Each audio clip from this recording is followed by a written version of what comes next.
there is a fifth dimension beyond that which is known to man. It is a dimension as vast as space and as timeless as infinity. It is the middle ground between light and shadow, and it lies between the pit of man's fears and the summit of his knowledge. This is the dimension of imagination.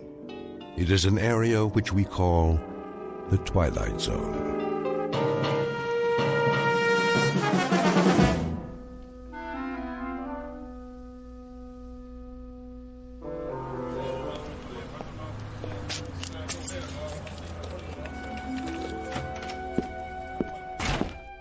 Good morning, Mr. Bemis.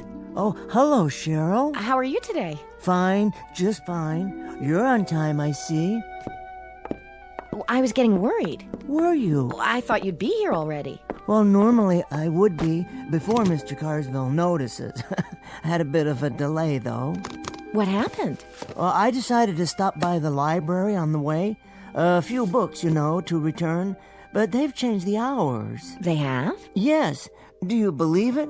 Opening later, closing early. It's getting harder and harder to check out a book. Scarcely any time at all. Well, don't they have a slot or something for returns? Oh, they do. But what if you're interested, let's say, in scanning the morning paper without having to purchase a copy? Or a student trying to finish a last-minute assignment? And those who work during business hours, who won't be able to use the library now?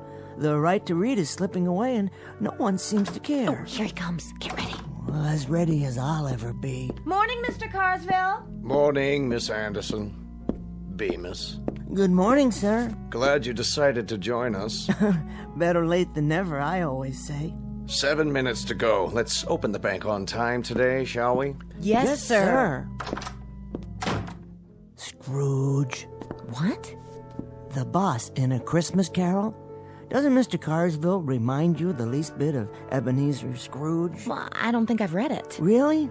Well, you should. All of Dickens' Christmas stories, as a matter of fact. They serve as a fine introduction to his novels. Nicholas Nickleby, Oliver Twist. Time to open the front door, Mr. Bemis. They're lining up out front. Oh, yes, of course.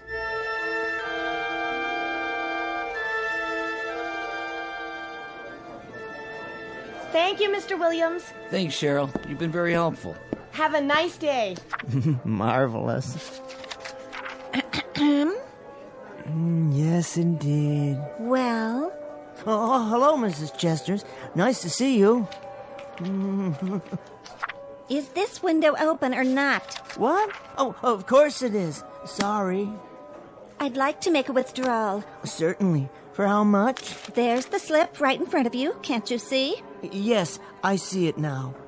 Mrs. Chesters, have you ever read David Copperfield? How's that? Wonderful book.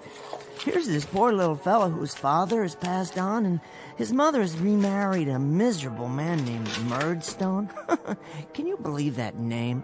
And Murdstone has this sister, Jane, and... Mr. Bemis, you shortchanged me again. I did? Oh, my. You owe me $1 more. There's only 24 here. I should have 25. Quite right. I'm truly sorry, Mrs. Chesters. I thought there were 5 ones. Here you are. Now then, there's another character in the book named Micawber, Mr. Micawber. He's always being taken off to debtor's prison. You read too much. I do? Perhaps if you didn't, you wouldn't need such thick glasses. There's a wonderful woman in it, too, named Peggotty. She's David's nurse, and... This is a bank. If I wanted to know about books, I'd go to a library. Well, you see, the library's hardly open anymore, so I'm afraid you'd find that you... Mr. Bemis. Yes, Mr. Carsville. I wonder if I might see you in my office. Now, Bemis.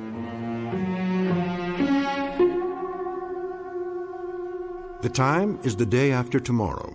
The place is anywhere, so long as it can accommodate a bank, a main street, and a library, along with a myopic little man with Coke bottle glasses named Henry Bemis. The gentleman in question has only one passion in life, and that is to read. Mr. Henry Bemis, conspired against by browbeaters and henpeckers, and by clocks whose hands waggle disapprovingly and always disallow the moments he'd prefer to spend on his favorite pastime. Today, however, Mr. Bemis will finally have his chance to read anything and everything in a world much different from the one he knows now. A world without bank presidents, a world, for that matter, without anyone at all, located in a place called the Twilight Zone.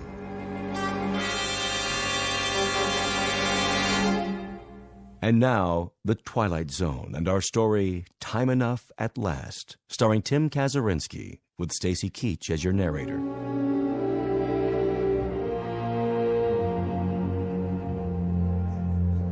Did you hear what I said, Bemis? Why, certainly, Mr. Carsville. I don't suppose you've ever read David Copperfield, have you? No, Mr. Bemis, I have not. Now, if you'll be good enough to accompany me.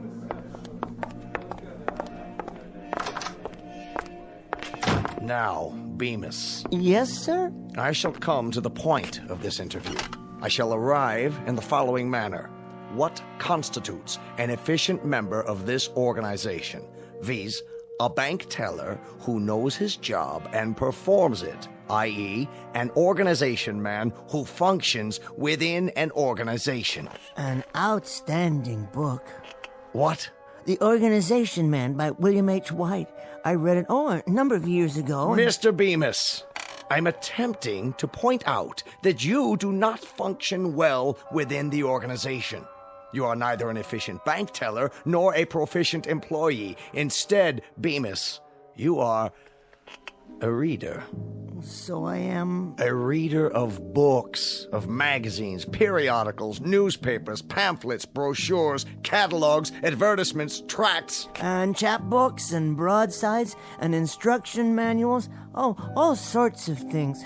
Whatever I can lay my hands on. Ad infinitum. That's precisely my point. When you're waiting on customers, you have an open book in your lap. Don't deny it. When you're balancing the daily tally sheets, one eye is on a printed page.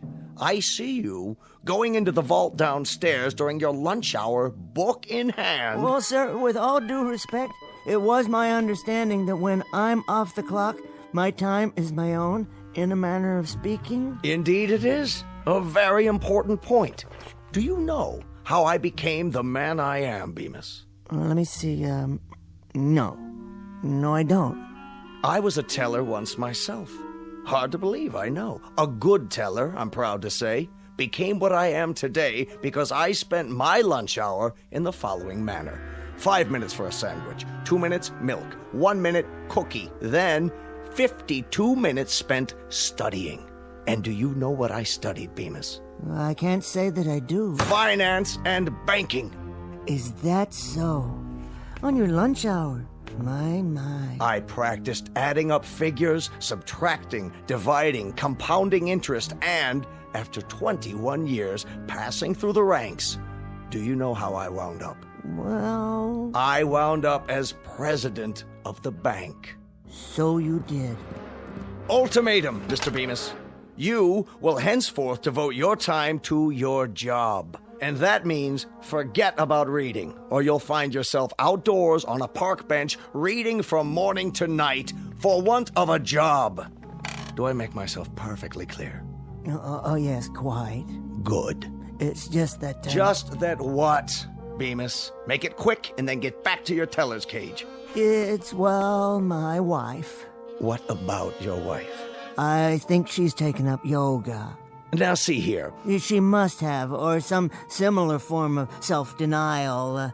And now she expects me to live by the same philosophy. What philosophy? No bookcases, no magazines on the table, nothing at all. You see, she doesn't allow me to read at home. Oh, of all the... Nope, not on the premises.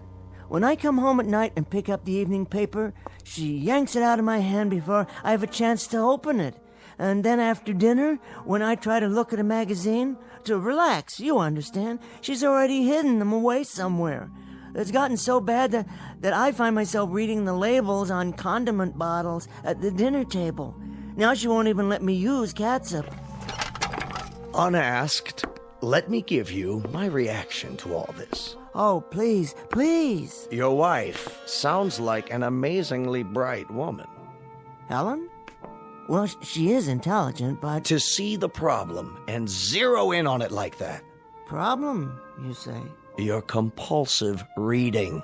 Your addiction to printed words in any form. Do you really think it's an addiction? What else would you call it? You've obviously been suffering from it for years, or you wouldn't need such powerful glasses. Well, now that you mention it, I did read a lot as a boy. You know, I used to keep a flashlight under the covers so I could stay up late and finish a book. I remember... And I remember last November. You spent the better part of your days reading campaign buttons on the lapels of customers. You'll recall, Mr. Bemis, one particular young woman who took considerable offense. She tried to hit you with an umbrella for staring at her chest. I remember that too, Mr. Carswell. She never gave me a chance to explain. I only wanted to see who she was voting for. Indeed. Good day, Mr. Bemis. Good day, Mr. Carswell. What are you doing now? Oh, I was just reading the plaque on your wall. I see you graduated from... Out! Let's see now. Stocks down, more weapons testing. Henry? New bomb under development. An even bigger one. Now that's something to think about. Henry? Yes, dear. I'm in the living room. Do you want more coffee or don't you? No, thank you, dear. Well, then tell me that, but don't sneak off so that you can bury yourself in newsprint. Sorry. I was only checking the headlines. I think we've gone over this quite enough, Henry. I won't countenance a husband of mine sacrificing the art of conversation to... All right, what's so funny? Nothing, dear. Go on, out with it. Oh, it's just the way you worded that. A husband of yours. How many husbands have you had? I thought I was the only one. I would appreciate your not rubbing it in. Oh, Helen, that was a joke. Go into the other room and change your shirt. Now? Well, there's nothing wrong with this shirt. It's the same one I put on this morning. You ironed it yourself. We're playing cards tonight. I want you to look fresh. Cards? That's right, cards. We're going over to the Phillipses. Oh, we are. Well, Henry, any objections? No, dear. I must have forgotten. What time are we due there? In about 15 minutes. That's why I want you to change your shirt. Try to look at least remotely respectable. I'll be ready, dear. See that you are. And clean your glasses while you're at it. What? Your glasses. You won't be able to see the cards with dirty glasses. Oh, that's true. I wouldn't be able to see anything without these. Do you want me to wipe them off for you? No, I'm quite capable. Well, then do it. And don't use your shirt tail. Oh, I wouldn't think of it. 15 minutes, Henry. Aha, just enough time for a short read. Now, where did I hide it? Ah, in this drawer. That's right. Perhaps I can bring it along. One more thing. Yes, dear? Henry? I was just getting ready. What have you got there? Got? Under your coat. Why, nothing. Oh, then what's this? Ooh, that's odd. Wonder how that got in there. I could only hazard a guess. A handbook of modern poetry. Yours, Henry? Well, actually... Would you like to read me some? You mean aloud? From the book? Don't you want to? Why, Helen, I'd be delighted. This particular volume has some lovely things in it. Really, quite lovely. One or two from Edna St. Vincent Millay and Robert Frost. Let me see. Carl Sandburg, William Carlos Williams, Archibald MacLeish, Kenneth Patchen. Go ahead. I can't. Helen, look. Someone's made marks on every page with one of those thick black pens. Who could do such a thing? Who do you think did it, Henry? Well, you don't mean... You should thank me. A grown man who reads silly, ridiculous doggerel? It isn't doggerel. There were some beautiful poems in here. I say it's doggerel. I also say it's a waste of time. Helen, please. No, please don't tear the pages out. Oh. Careful, Henry. You dropped your glasses. Just think, without them, you wouldn't be able to read any of this. Watch out. You'll step on them. I might. accidentally. And then where would you be? You couldn't see a thing. Of course, then you wouldn't be able to play cards, or go to work either. And we can't have that, can we, Henry? Why, Helen? Why do you do such things? For 20 years. Because I married a fool. There'll come a time, Helen. There'll come a moment when... When what, Henry? When you'll be paid back for such indignities and cruelties and miseries. You'll see. Where are you going, Henry? To change your shirt? I'm going to bed, Helen. There's one thing you didn't count on. I've learned these poems by heart. And you know what I'm going to do? I'm going to say them to myself aloud and listen to the music of those beautiful words, because you can't vandalize what's in my mind. You can't climb in there and scratch out and tear up and destroy such magnificent language. No one can. Henry? Henry, I'm speaking to you!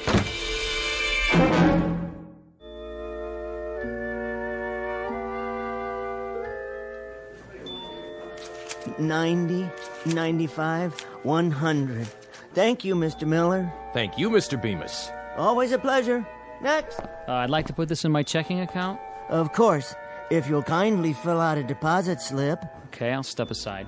Oh, take your time. There's no one else in line at the moment. A constant remembrance that at a bank, like a political office and a public trust, blah, blah, blah, something about a sense of loyalty and a devotion to duty.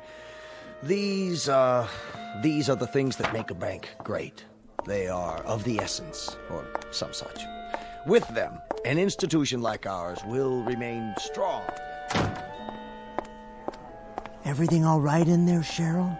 I think so. What's he up to? Mr. Carsville? Well, he's dictating a speech for the bankers' meeting next Thursday. He wanted me to bring him the quarterly report. Isn't that something? Well, he needs to know the figures, deposits, and holdings. Dictating, you say? His secretary will type it up and correct it, fix the grammar. Why? Well, she always does that for him. It's her job. But why can't he write it out himself? The speech, I mean. Is the English language that mysterious? Written English? It's really very simple. You gather your thoughts and put them down on paper. They're only words, after all. Words that begin as feelings and become thoughts and then are turned into sentences. I never thought of it that way. Do you see my point? It's the most basic process of the human mind, assuming one has at least an elementary vocabulary. Maybe it's a matter of time. He must have a lot to do running the bank and all. Time, yes, time. That I can understand completely. It's a matter of fitting it into your schedule. But if you want to badly enough, you'll find a way. Take reading, for example. I wouldn't trade it for anything. A doorway, as it were, a privileged entry into another mind, a chance to see the world through someone else's eyes. Here's my deposit slip. Oh, yes. Thank you, sir. And here's your receipt. Okay, see you next week, Mr. Bemis. Oh, I'm sure you will. I'll be here. Where else could I be? It's almost time for lunch. Is it? Already? I was just wondering. Yes? Would you like to join us? Pardon? Well, some of us are going down the street to that new restaurant. They say it's really nice. Is that what they say? Why don't you come along? Unless you have something else to do. Well, that's very kind of you, Cheryl. Very, very kind. But as a matter of fact, there is something I have to finish.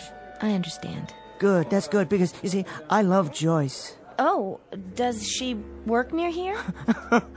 oh, heavens, no. That's funny, Cheryl. Really, very funny. I didn't know you had such a sense of humor. I mean, James Joyce. I see. Do you? James Joyce, the writer. Have you read Dubliners? It's the most marvelous book. One piece in particular, The Dead, is perhaps the finest story I've ever read. I'm rereading it now for the first time in years. Just a few pages to go. With any luck, I can finish it on my lunch break. The ending is quite moving, as I recall. Transcendent is the word I'm looking for. Yes, I'll be happy to loan it to you if you like.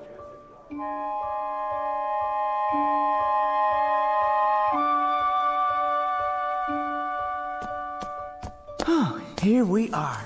Peace and quiet at last. There just isn't any place quieter than the vault of a bank. All I have to do is pull the door closed and voila! My own private lunchroom and reading room. Now, let me see. What's for lunch today?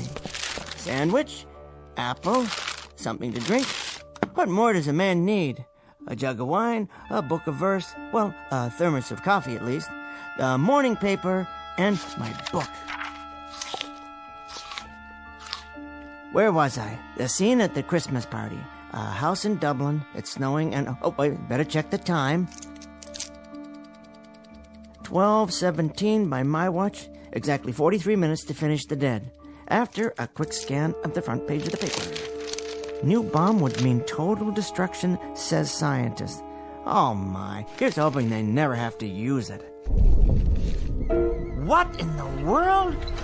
That sound, what is it? Is something outside? My pocket watch.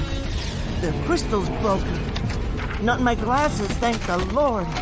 Oh, now the lights have gone off.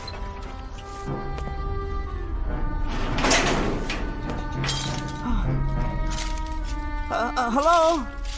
Hello upstairs? Is everything all right?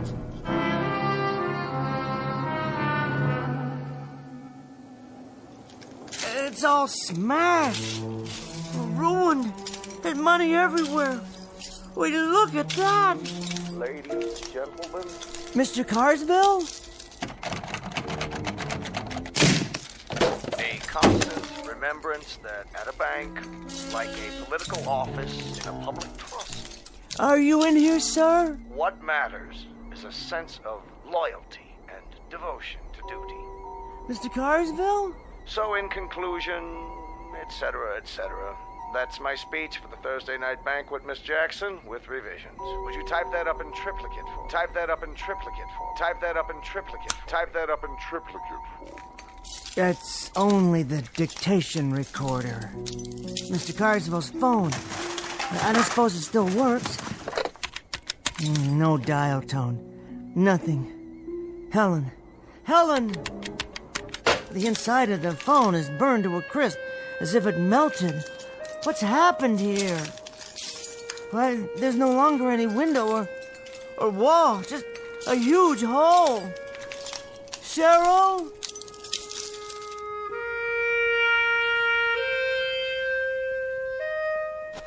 Cheryl, my friend.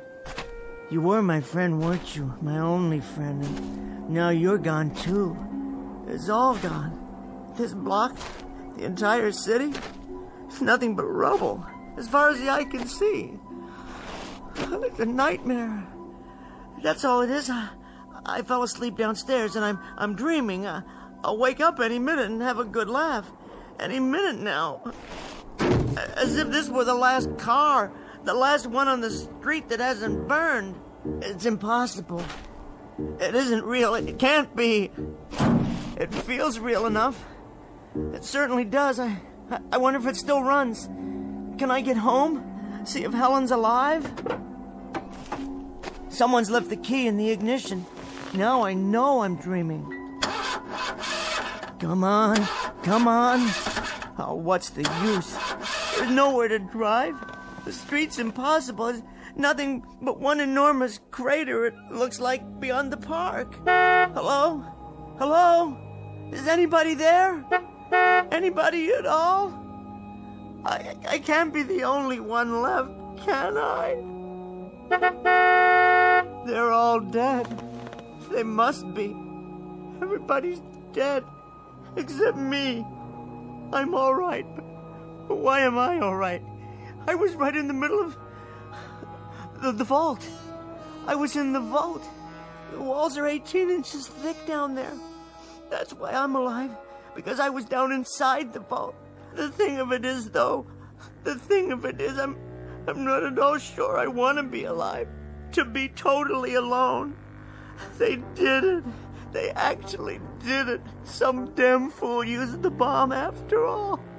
And now look at what they've done. Somebody, anybody, please, help me.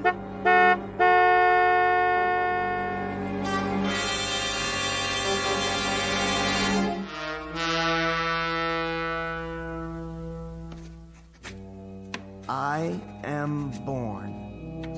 Whether I shall turn out to be the hero of my own life, or whether that station will be held by anybody else, these pages must show.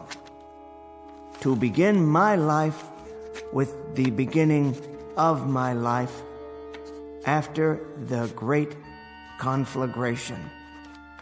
My name is Henry Bemis, and this is my journal.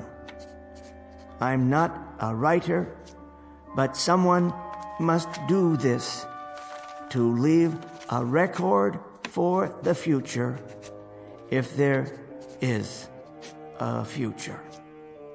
So it falls on me to set down what I have seen.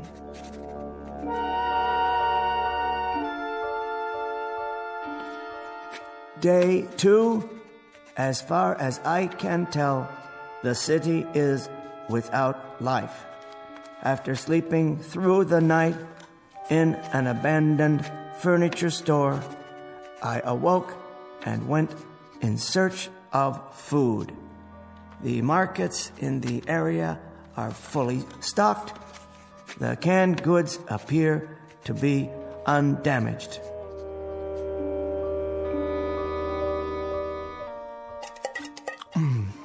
Peaches. Always did like peaches. Good meal. Very good. Soup, beef stew, vegetables, and dessert. A well-rounded menu, if I do say so.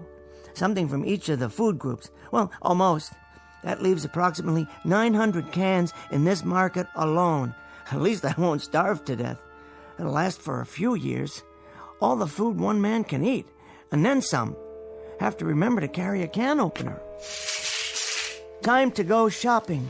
Some more of this, a few cans of that. Ah, the gourmet section. Smoked oysters, delicious. Imported caviar. Don't mind if I do. Let's pass on the escargot, though. Wouldn't want an upset stomach. Something to drink, of course. Soda, bottled water, beer. Yes, beer. Why not? And onto the checkout. Which line is the shortest today? How about this one? Attention, A&P shoppers. No waiting on register 7. Put it on my tab, will you please? No, I don't need any help with the groceries. In fact, I'll just leave them here for a while. Don't worry, I'll be back. And now what? Go down the street to the Bijou Theater? See what's planned? Well, of course, they're dark today, no electricity. How about an after-dinner cigar? What a splendid idea. Is that a tobacco shop across the street?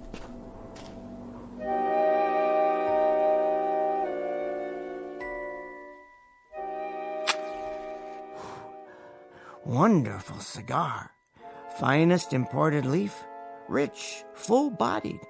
Better take a few with me. And pipes, yes, a new pipe and some tobacco. I've always wanted to smoke a pipe. I do believe it suits me.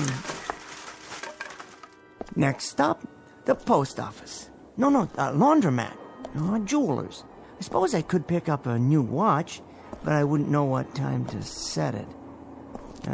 Doesn't matter, really. Well, it doesn't matter at all.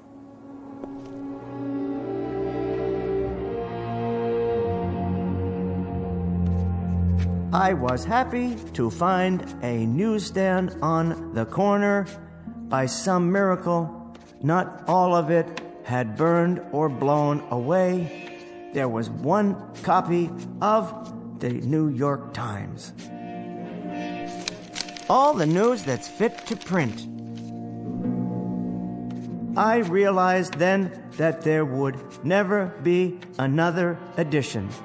Only the same headlines, the same editorials, even the same comics. But after I read it and reread it, I still have a few magazines.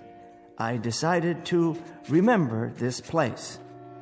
For the time being, I thought I'd explore the neighborhood, because it was my neighborhood now, all of it. From this day forward, I'd have it to myself. There was a candy shop, a stationery store, a dry cleaner's, sporting goods. For some reason, that one caught my eye. Besides, I had to sit down somewhere and rest. The worst thing was being alone. Utterly, completely alone. And this was the way it would always be from now on. Just walking and sitting, eating and smoking and reading the same newspaper over and over again. But for now, I needed a flashlight and some candles or a lantern for tonight. There were tennis rackets, rods and reels. I could always go fishing if there were any more fish. The gun department, never used a gun in my life, wouldn't know how to. I suppose I could learn for self-protection, but against whom? Or target practice, that might fill some time. I had my pick, Remington, Winchester, Marlin, or a pistol. Yes, why not? A revolver like a cowboy in a Zane Grey novel.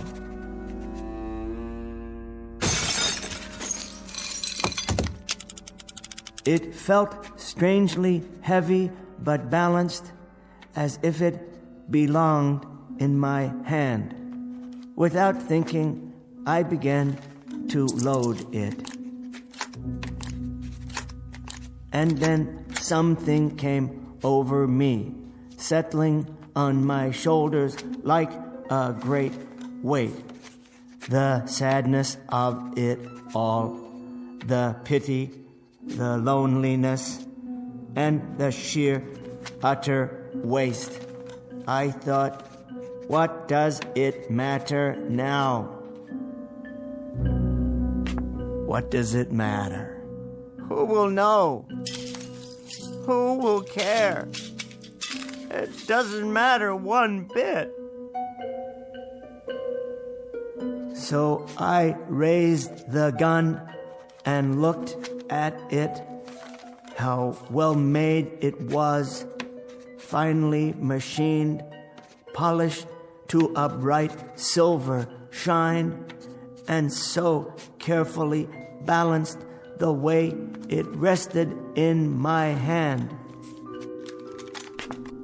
It doesn't make any difference. It doesn't make a bit of difference.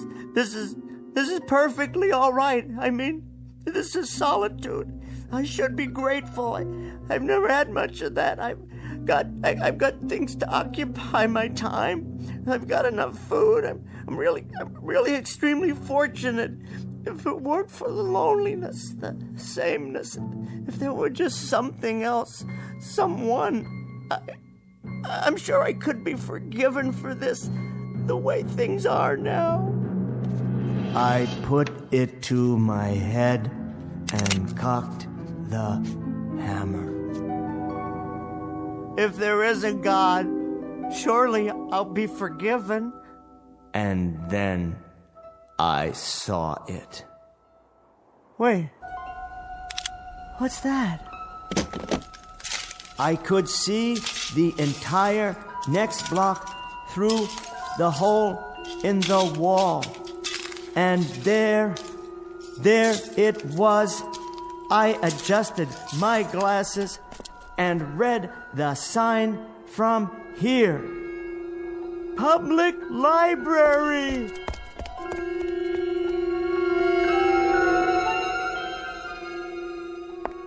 Yes, oh yes, I forgot all about it. But you're still here, aren't you, my greatest friend? You who have never failed me. Not burned at all. Why, the whole interior is untouched. There are thousands of books here, tens of thousands, all waiting to be read.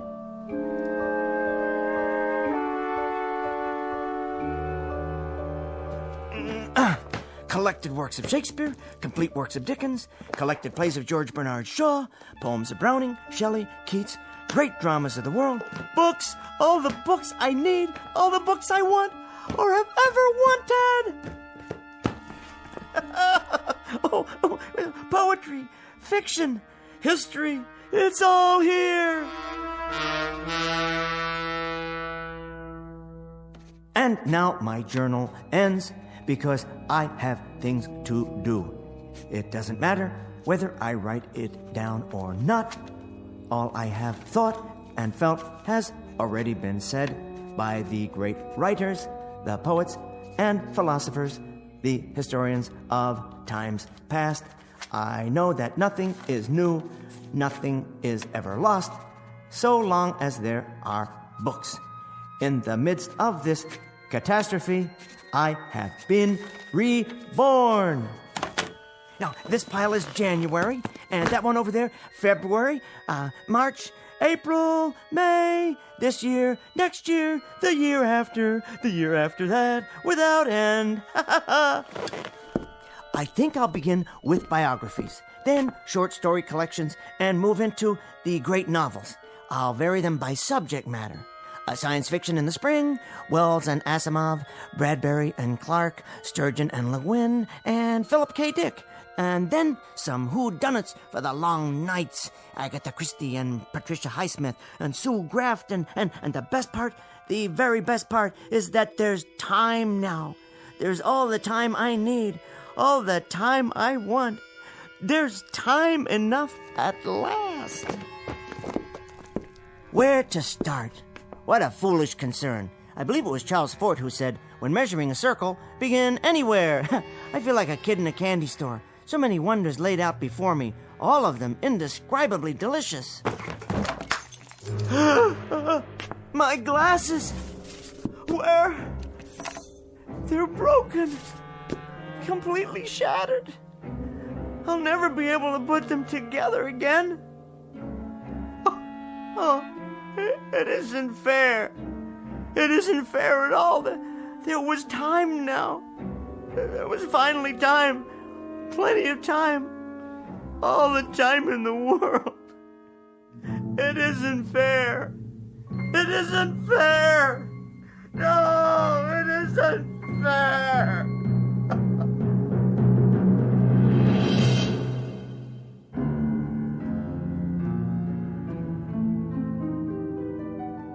The best laid plans of mice and men, and Mr. Bemis. The small man in the thick glasses who asked very little of life, who wanted nothing but time to read.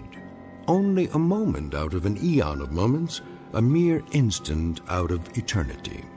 For himself. Henry Bemis, now just part of the landscape, smashed beyond all recognition. Just another piece of rubble, a fragment of what man has deeded to himself. In the Twilight Zone.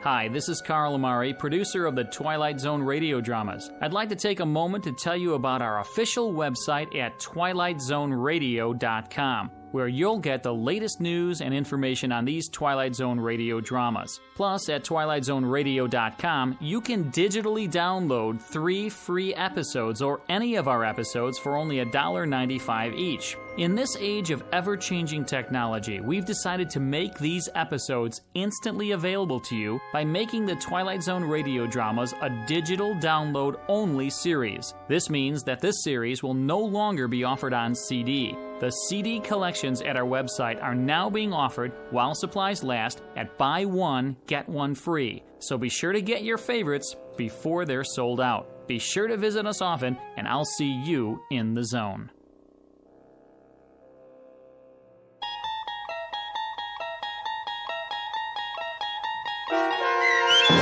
Time Enough at Last, starring Tim Kazurinsky with Stacy Keach as your narrator, was adapted for radio by Dennis Etchison and based on a script by Rod Serling from a story by Lynn Venable. Heard in the cast were Meg Falcon, Christian Stolte, Deb Dotzer, Carl Amari, Vince Amari, and Vince Gerasoli. To learn more about the Twilight Zone radio dramas, visit our website at twilightzoneradio.com. This copyrighted radio series is produced and directed by Carl Amari and Roger Wolski for Falcon Picture Group. Doug James speaking.